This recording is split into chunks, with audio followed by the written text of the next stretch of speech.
Untethered Soul. It's a pretty interesting book, and it actually gives plenty of examples on what you can do to implement this practice in your business. So it's a lot about dealing with the mindset aspect of running a business. So let's discuss what it actually means and how can you implement in daily practice to become a better and more effective business owner. So hit a thumbs up and subscribe to the channel.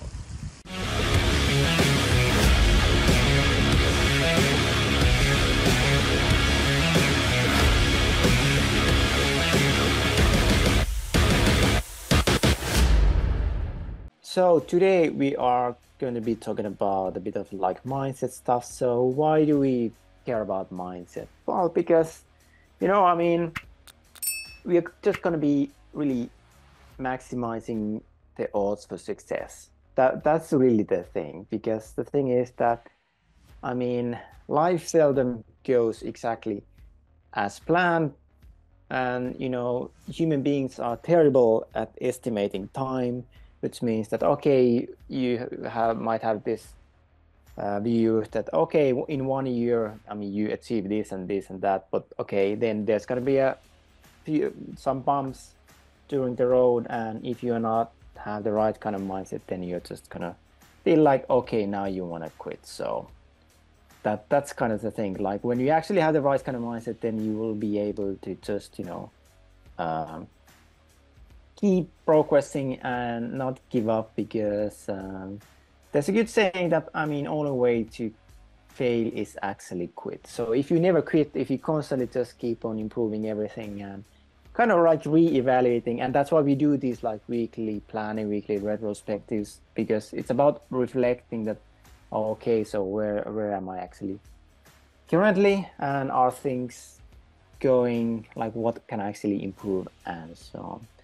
Another thing that I make pretty much every team member, every partner, or whoever we work with, we always make them watch this video, this 7 minute YouTube video about the responsibility process, because the thing is that pretty much all people problems there are going to be are because of this, because people are stuck in these different kind of states. So these are the different states that happen, like obligation, shame, justify, lay, blame. That can actually happen before you take responsibility. So if you want to actually have a better life, then and if you want to have the kind of mindset that you are in control of everything in your life, then I strongly suggest to like adapt this responsibility process in such a manner that you're basically taking 100% of responsibility of everything all the time. Like if you're able to do that, then I mean, your life will never be the same, right? That's actually my goal, is that like every day, all the time, like I want to be taking 100% responsibility. So I 100% like live and breathe this process, which means that I know like justify, lay, blame, or shame, or obligation, or whatever. But anyway, this is not really about this process. But whenever we are talking about mindset, I mean, I'm always bring this video up. So anyway, but it's kind of related this, because this book is basically about the power of awareness, like being self-aware. So it's saying that we're constantly trying to hold it all together. If you really want to see why you do things, then don't do them and see what happens. So the book teaches you to control your thoughts and emotions, just like a successful entrepreneur, and learn to detach from negativity, access inner power, and find purpose beyond profit. This Untethered Soul approach helps you navigate challenges and achieve success. There's actually many ways how you can become more self-aware, and how you can build this kind of a capability that you don't get sucked into your thoughts, and you're able to pretty much like detach yourself from your emotions, from your thoughts, from your feeling. Different like energies, and you don't let other people suck you into their drama as well. And for me, like the kind of like awakening I had was when I was in this training course. It was like 1 week training course, 7 days, uh, pretty much like full days, 9 to 5. It was about this like neurolinguist programming, so NLP, and like after I learned like different techniques in that class. Then I kind of also like realized that, oh wow, I mean, a lot of the things that don't feel good, I mean, those are things that I'm basically doing to myself. Like I'm actually doing these things. So obviously I don't feel good. So there is actually choice how you can take much bigger part of your uh, pretty much your like mind and mindset. So the thing is that like for me it was completely like life changing experience, and for me, I mean, life was never the same again, because then I kind of realized that I was like totally able to detach myself from these emotions, thoughts, and behavior as well, right? So you are not the same as your thoughts, behavior, emotions, and so on. Okay, yeah, we are not our thoughts. So our minds constantly generate a stream of thoughts, both positive and negative. And I mean, the funny thing is that most of it actually comes from childhood. Like we learn these behavior patterns from our parents, from school, and from whoever we are surrounded by. And we often identify with these thoughts, believing that they are the truth about ourselves and the world. So not only that, but we actually built this emotional connection to a thought. So we not only believe and identify, but we are not able to like separate it, or are not able to realize that what's even going on. So how can you actually do this? I mean, it's simple to say that, yeah, just practice mindfulness and self-reflection and, observe thoughts, emotions, reactions without judgment. And, funny thing, like when we talked about meditation before, and, often we have this kind of perspective about meditation that, it's this Zen monk in some like some like basically doing this meditation and having zero thoughts at all. But is that actually realistic? Is there actually such a scenario for human beings that there would be zero thoughts? So instead, like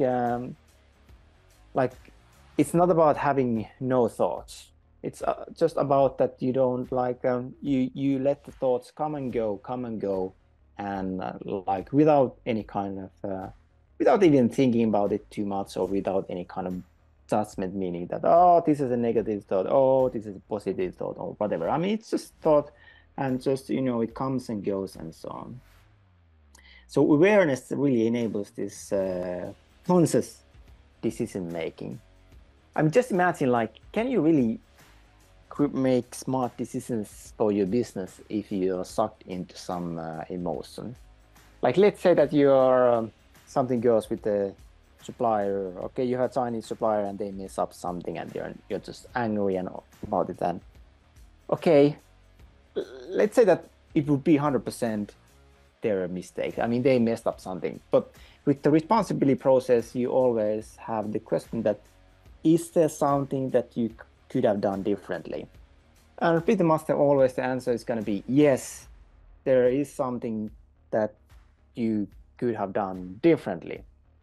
So then there is really no point to blame, or blame them or anything. I mean, that's not going to solve the situation, because what do you want? Do you want to be just start complaining and start do you want to like roll around on this negative emotion, or do you actually want to solve the situation? Do you actually want to solve it? And oftentimes people actually prefer to fight, especially in relationships. So people don't necessarily want to solve the situation. I mean, just move on to the next step, because especially if you're sucked into some emotion, sucked into some drama, so it gives this kind of like gratification for people that, I mean, they say something, they get a reaction, they say something, I mean, it's just this constant thing. But if the other party would just say, wouldn't actually react, if the other party would just stop reacting, like in a relationship, then okay, it kind of kills the drama, and it doesn't give this gratification anymore, which makes it much easier to move on to the next stages, which is about making the solution or whatever it might be. So this is not only about any certain area, but this basically can be applied to any situation in life as well. Yeah, so also about recognizing and transforming these self-limiting beliefs. I mean, pretty much, I mean, all of us have some kind of nonsense in our subconscious mind telling that, okay, it is like this, oh, it is like that, or whatever. So, but you know, oftentimes those are not really beneficial for us. So we actually would be better if we were able to, you know, get rid of them. So maintaining mental clarity and focus during challenges. So being aware of thoughts and feelings is crucial for success in entrepreneurship. Because let's face it, I mean, life of an entrepreneur means that there's gonna be challenges, there's gonna be problems. And if you're not able to deal with those challenges with the right kind of mindset, then I mean, you're going to be struggling, you're going to be having pretty challenging time, right?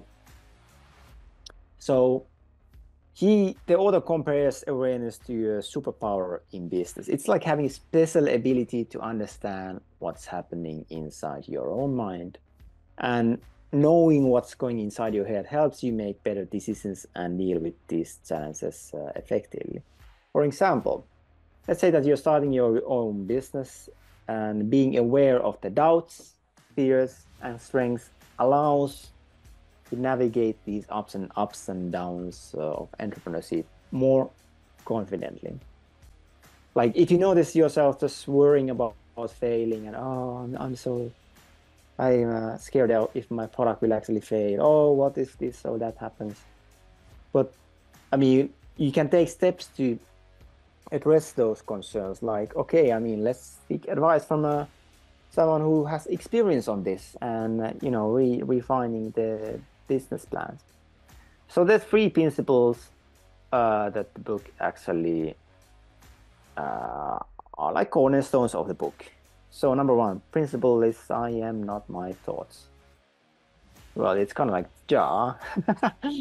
yeah, that's kind of obvious, right? And principle number 2, the world does not exist as I think it does. And when you think about this, what does it actually mean? I mean, you in the society, I mean, we can see like oftentimes people are referring to like absolute truth or whatever, like, but you know, in reality, there's just like the world is filled with different kind of filters, and your own perspective is a different kind of filter, meaning that even such a simple thing as like colors of different things, I mean, other people actually just might see those differently. So one thing that we often kind of like fail to consider is that we don't understand what kind of filter we are looking life through. Then principle number 3 is how I interpret life determines how I live it. So it comes back down to your own personal filter. Like, okay, you have your own view, own perspective, your own personal filter that you have built for decades and decades, and that's how you perceive everything that's going around you, right? Okay, you're not your thoughts. Yes, this reminds that we are not our fleeting thoughts and emotions, and you can actually just choose to observe and let them go without getting attached. So this means that, okay, thoughts come and go, but you don't, you are not like, you're not resisting those, you are not adding them, you're not really removing from them anything, which means that you are not building the detachment for those or attachment for those as well. I mean, same thing with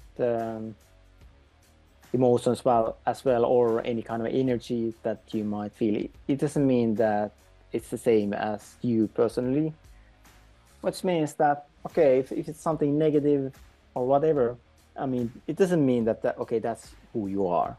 Because if that was the case, that okay, you are this emotion, you are this thought, then who's the person actually like observing this, right? So detaching from negative thoughts. So identify negative thoughts as just thoughts and not really the reality, and no need to judge or suppress. I mean, it's simply about observation. And you know, you let things, let thoughts go without getting attached. And detaching from like negative self-talk. So you can just, I mean, first tip is always like acknowledging that, realizing, no, okay, well, I'm right now having this really negative thought about myself, that I can feel that.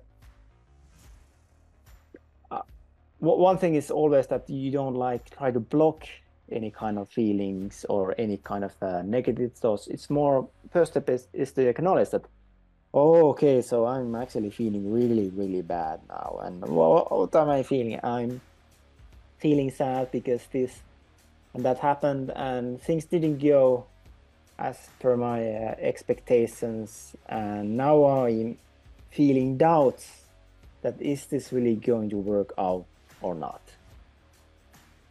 And when you actually also allow yourself to feel whatever, then that also means that you are much more equipped to, I mean, pretty much move on, so you don't get stuck on them either. So acknowledging, but not really dwelling on them, and choose to focus on and what is within your control and what you can do. I mean, for example, I mean, you can't really control the weather a lot, right? And all same thing, I mean, what kind of impact do you have on the actions that Amazon does? What kind of impact do you have on the rules of Amazon? 0% pretty much. Is Amazon going to rule their change their terms of service or their behavior because you tell them to do? Probably not. So why would you even like make it a point? So the thing is that either adapt or just get out. I mean, just don't sell on Amazon. Then if you are against their rules and you are refusing to adapt, right? So it's about realizing that what is it that you can control and what is that you cannot. So the author says, like, thoughts, feelings don't define who we are, and it's more like clouds passing by. And in business, okay, there might be feelings that we are just not good enough, right? But I mean, that's also a passing thought and not really the reality, because again, we have our like personal filters that we are basically attaching labels, making judgments, and so on. And it doesn't necessarily mean how the things are. And another thing that people always kind of like seem to forget, and I mean, it pretty much applies to all of us, that it's so easy for us to forget the history and forget that, okay, like where were we like 6 months ago, like 1 year ago, And we tend to have like overly optimistic visions of the future and think that everything's gonna be amazing, and I can change the world in just 1 year, which means that it's like less than 9,000 or what was it, like less than a pretty like limited amount of hours. So people are like, usually people are really really bad at estimating the time. So it's also super easy because of that to, feel pretty bad about progress or not getting where you actually want to be. So, I mean, meditation, writing down thoughts, it's the same framework that we went through before about, okay, how to define a problem. Like, first thing is that, I mean, you might actually, I mean, often it happens that, things might feel chaotic, but what is the like solution? What's the like a cure for that? Or like you're feeling stressed. First thing is to get really clarity. So you just start like by like dissecting the problem. You start defining the problem. So same thing here, like, okay, so now you're feeling really bad. Okay, so what's going on? Like what happened? What was the cause and effect, and what could have been done differently and whatever. So it really helps you, I mean, the mind to see and process and not really get stuck, because then it's much easier to get past it, right?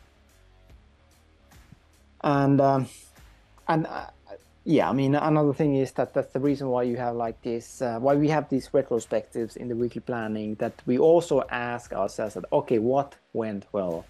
Because that also gives like a motivation boost to see that, I mean, we actually did these things so well, and oh yeah, actually this went well, so we should definitely do that in the future as well.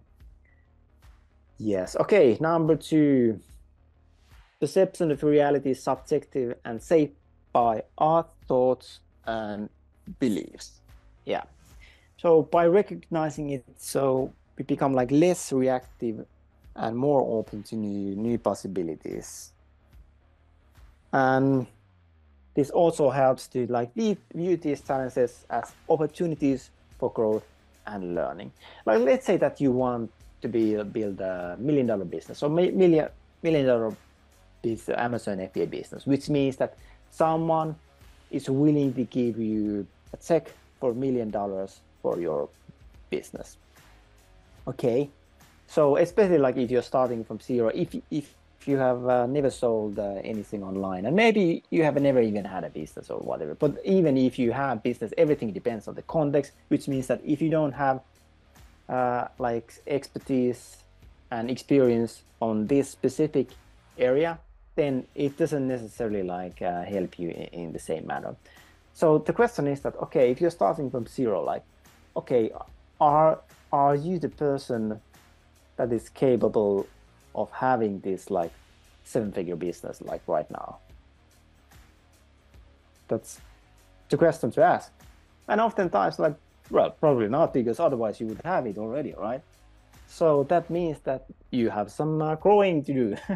So you have some learning to do. You have things to do in order to be that person who is able to have and run and manage 7-figure business successfully. I mean, not only build it, but also be able to manage as well. Because I actually saw it also many times in this Amazon world, that people built 7-figure business quickly, but it came crumbling down as quickly as pretty much as quickly, because they didn't really learn anything. They got a free ride, or they got lucky or whatever, and they didn't build any kind of skill set on how to run this kind of business. So that's also another thing, that okay, it takes one set of skills to build a business and grow a business, but it also takes another set of skills to be able to keep up the growth and manage it and so on. So reframing these setbacks as stepping stones on this entrepreneurial journey and focusing on the positive potential with each situation. And you know, there's a good saying that success is who you are, and it's so spot on. It definitely gives you this like right approach that if you are not there yet, then I mean, then it's time to uh, consider that. I mean, then it's just a matter of like building up the skills, building up the areas that you need to have in order to be that person who can do that, whatever it is that you want to achieve, right? Yes, obstacles, it's not impossible barriers. It's chances to learn, adapt, and become stronger. So, okay, what can I learn from this? How can I use this to improve my business? And by really embracing this mindset, you will tackle challenges with more resilience and creativity. Okay, so oftentimes, like whatever perceptions we have, I mean, it might not always be accurate. So let's say that, okay, similar product floods the market and boom, causing your sales to drop because, you know, they take part of the market share. So instead of feeling defeated, I mean, use it as an opportunity to kind of like analyze your business strategy, explore these new marketing techniques, and enhance your product features. So it's about becoming better. Like you shouldn't be afraid of competition. You should see it as this opportunity that now you can actually now you have a good reason to become better, right? So might uncover new customer segments, improve selling approach, you know, getting the strength to really position in the market. Okay, principle number 3. How I interpret life determines how I live it. So what does it mean? Well, I mean, the shapes, I mean, this filter that we have, I mean, it shapes our experience. And by choosing a more empowering perspective, we can transform challenges into opportunities. And the worst thing we tend to usually do is that we have all sorts of assumptions, conclusions that we do, and you know, then wrong assumptions. I mean, those assumptions lead to wrong conclusions, and then, I mean, then you might actually make wrong decisions. So that also, like, I mean, people do this all the time, meaning that, okay, let's say that someone doesn't respond to you or whatever. You immediately make a conclusion that, oh, well, I mean, they don't care, or they are angry, or they are whatever, blah, blah, blah, blah. So you immediately start building this story, which is probably not even true, right?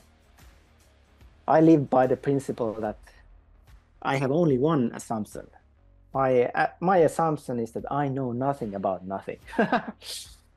So this way I try to force myself to always have my mind open for different things, and always be willing to be questioned and criticized, and so on. So that I don't end up in you know, casting any beliefs in stone or whatever. So, okay, then choosing your response. Like we can choose how to respond to any situation, and the response determines the experience, not the event itself. So choose a response that empowers you and moves you closer to your goals. So the impact is that the response shapes the experience, and when life gets tough, then I mean, you focus on how you actually react. And there's a really good saying, who was it? This he basically said that, I mean, it doesn't matter what happens, but all like what matters is that how you actually react to it, and it's so spot on. So I mean, you just choose to rise above these challenges instead of just crumbling down. I mean, if you are self-aware, then it's gonna be a decision. It's gonna be a choice that, okay, what am I going to do? Am I just gonna get discouraged and, you know, give up or whatever? Sure, I mean, if that's a viable choice, then sure, why not? Or are you actually just gonna, you know, step up and actually learn something? So having more positive response. so that you control your journey and move closer to your goals. So the author says that how we see things affects how we act. So example, if your best-selling product on our account got shut down, you might feel like, oh, I want to give up. Oh, this is so unfair. Like, oh, how they, oh, oh, that Amazon makes my life so tough. Or then you can just see it as a chance to learn and grow, right? So look for the lesson in these kind of like tough situations and think about what you can do better next time. Like it's the same thing like let's say that you get your listing shut down or you have some kind of let's say safety incident or whatever. I mean, what does Amazon want? They always want this plan of action, and first step in the plan of action.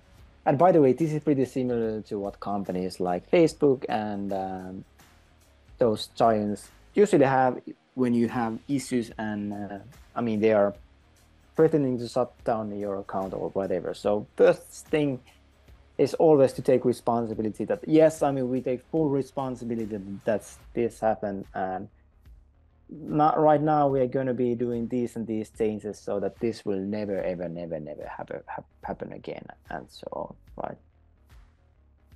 So yeah, I mean, think about what you can do better and stay positive and focus on finding solutions. So what are the benefits that we can basically get from this book? So increase clarity, focus. Yep. Improve decision making. Yeah, I mean, obviously, if you're not like sucked into our thoughts, if you don't have this emotional, if you're able to separate ourselves from our emotions, then it's pretty obvious that, I mean, the decisions are going to be better because you're not making decisions like when you're angry, or you're not making decisions like when you're sad either. No, it's like being able to move past those emotions and, you know, do decisions on a more clear, when you're more clear-headed, right? And resilience, greater resilience in the face of challenges. And the reality is that, I mean, the life of an entrepreneur is always filled with like problems and challenges. And the bigger the business, the bigger the problems. So maybe right now you're dealing with 100 or 1,000 or 10,000 or $100,000 issues, then it's going to be okay. $1 million issues, okay, then it's going to be $10 million issues. So it's the thing that it's never gonna go away. So if you don't have the resilience in being able to manage and, you know, handle those issues, then are you sure that you can be an entrepreneur, right? So then you should consider that, oh, okay, well, maybe this is not for me. Yeah. But challenge also means growth. So do you want to grow as a person or not, right? Because another thing about challenge is that it doesn't mean that it has to be agony. No, I mean, it can actually be a lot of fun tackling with these kind of different challenges. And it also, like when you have your team, business partner or whatever, I mean, you can actually have a lot of fun in misery, misery as well when things are going wrong. Like I remember one time I was on a call with Victor and I mean, there was some issues with one thing, and okay, now there was some other kind of issues, and then I noticed that, like, I was logged into one of our European accounts, and boom, I noticed this notification: your account is now suspended. Then I just told Victor, well, guess what? Hey, I just see this notification in European Seller Central that our account has been shut down. So whoopee-doo. So, but it's a matter of choice that, okay, are you actually going to make it more enjoyable and more fun, or are you just going to have this when you're having issues, are you just going to be having, I mean, letting them discourage you, or are you actually going to having like fun in dealing with those? Yeah. So creativity, problem solving abilities. Yep. So this also means good for your brainstorming sessions, which means that then you are able to, you know, I mean, get more creative solutions and so on, right? And a more fulfilling and successful entrepreneurial journey. Because, you know, the reality is that for most people, it's probably not only about the end goal, because what do entrepreneurs usually tend to do? I mean, let's say that you sell your business. Okay, what are you going to do then? Oftentimes, entrepreneurs tend to start another business, and when they sell that, okay, then they start again and again, which means that it's definitely more about this journey instead of reaching some goal that okay, now I reached a 7-figure exit. Now I just sold my business. Okay, now that's it. I'm out, and now I'm doing totally different things. So of course, there's nothing wrong with that. It 100% depends on the person. But what I tend to see with most people, that most people just want to get back in the game or start some other kind of business or whatever. But oftentimes they don't just like totally quit and quit the business life, right? So benefits: gain clarity, focus on decision-making skills. Yep. Outcome is to develop this resilient mindset and bounce back from setbacks quicker. And the approach: face these challenges with a sense of possibility and adaptability, and the result is to experience a more fulfilling and successful entrepreneurial journey. Yep. So thing is that, yeah, I mean, it's more about practice, and it's not really a one-time read. And there's exercises that you can do to really cultivate this voice of reason, right? So observing thoughts without judgments, and let go of negativity. And by the way, one thing is that, let's say that most of your thoughts would be positive and happy and whatever. I mean, you should still, build the ability to detach from your thoughts, because like things, basically it's so that you will have just much more clarity, and you will have less of this filter that's kind of like impacting your vision. So that's why it's super important to be able to like have this realization that, okay, you're not your thoughts, you're not your emotions, you're not your behaviors. Like, let's say that you did something that you are not that proud of, and you actually feel bad about, no, okay, why did I do that? Why did I went there and told these people to F off or whatever? Well, I mean, first thing is to realize that, well, I mean, you're not really the same as your behavior. It's not something that, defines all your life or whatever. So it's about also being able to, step on and step up, and then moving past it. So reframing challenges and choose these empowering responses. Okay, let's look at some homework here. Okay, yeah. Setbacks, failure, opportunities to learn and improve. Entrepreneurial journey is full of challenges, so using these as stepping stones to develop this resilience, perseverance, and problem-solving skills. But yeah, I mean, that's all fine and dandy, but how do you actually do that? So first step is to really start building this awareness, becoming more self-aware, like just asking yourself that, what am I feeling right now? What kind of thoughts am I having right now? And a lot of people never do this, because nowadays we live in a society that is just bombarding us with all this noise and impulses. And the worst thing is that, you know, the breaks that we used to have before, for example, being on a queue, sitting on a bus, sitting on a train, waiting for something, those moments are pretty much gone nowadays, because we have this device in our pockets that we can just stare 24/7 as long as we have battery, right?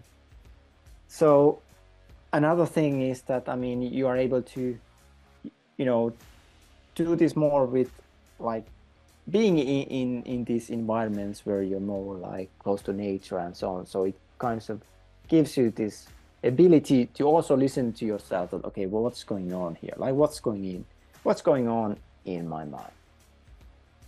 Yeah, then negative thought patterns. Develop this daily routine that fuels your energy and keeps you focused. And yeah, I mean, I've mentioned before that I'm doing like daily walk every single morning. And usually like every day I tend to walk at least like 10 kilometers or whatever. So like most of the time I'm not listening to any audiobooks or whatever anymore. So I just use that time to more to reflect and you know, process different things, let my mind rest, and those things. So because it has such a big impact on my creativity as well. So create a plan to manage fear and take calculated risks in your business. And identify your company's purpose beyond just profit. So, okay, you have a company, you have a brand, or you have multiple brands. Okay, how do these actually impact people's lives? So maintaining balance.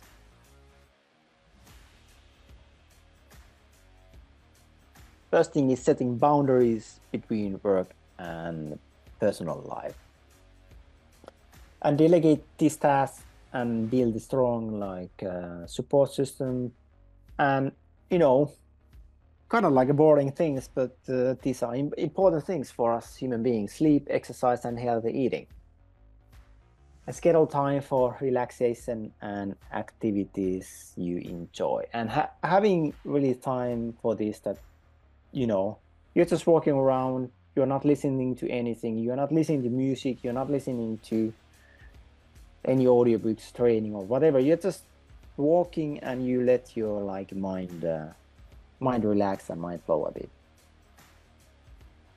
Okay, before we move on to some Amazon updates, any questions, comments about this?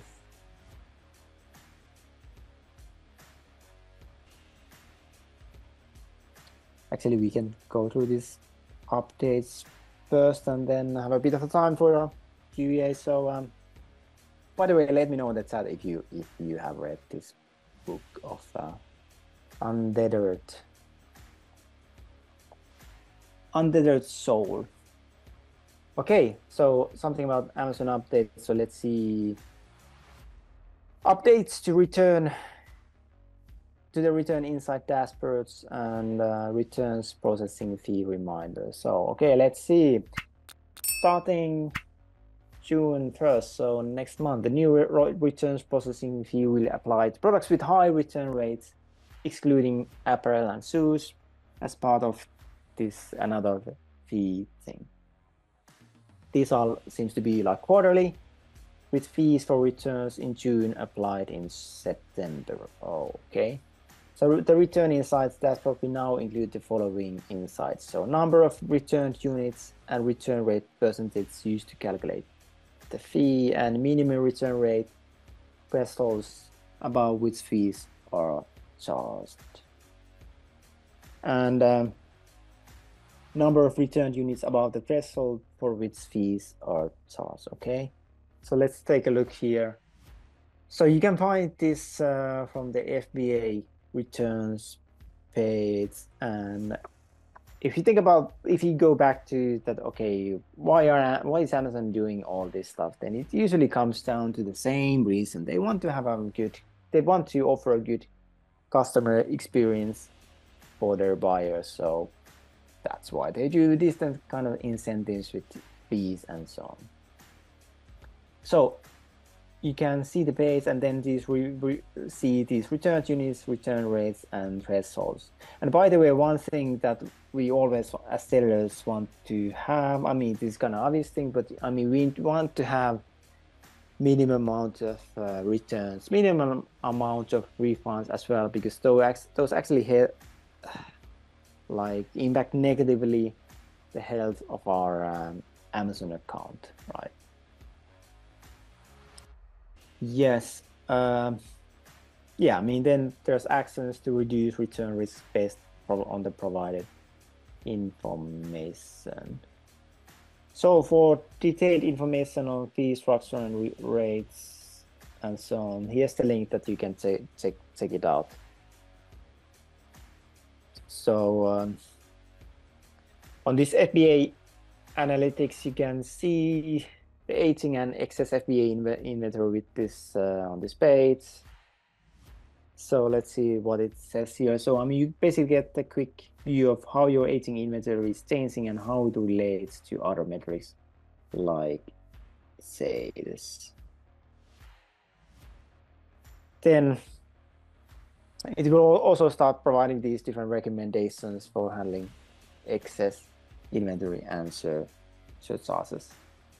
And seems like the historical data is going to go back to like 1 year. So what to do? Well, I mean, first thing is just to check out this page and see what do you actually have there. What does it say? Then use the metrics to make decisions about managing the inventory. So I mean, that's always the thing when we're dealing with physical products. We need to optimize inventory, manage inventory better, manage supply chain better. So we don't want to have too much stock, but we don't want to have too little either for the products that have already been validated. I mean, for the products in this testing phase, I mean, forget it. I mean, that's not something to worry about, because first thing is to really make sure that, oh, okay, I mean, is this a product that you're going to be selling a year from now? And okay, if it is, then it's about, you know, building the, start like optimizing that, the inventory that you have there. If you like this topic, then hit a thumbs up and subscribe to the channel.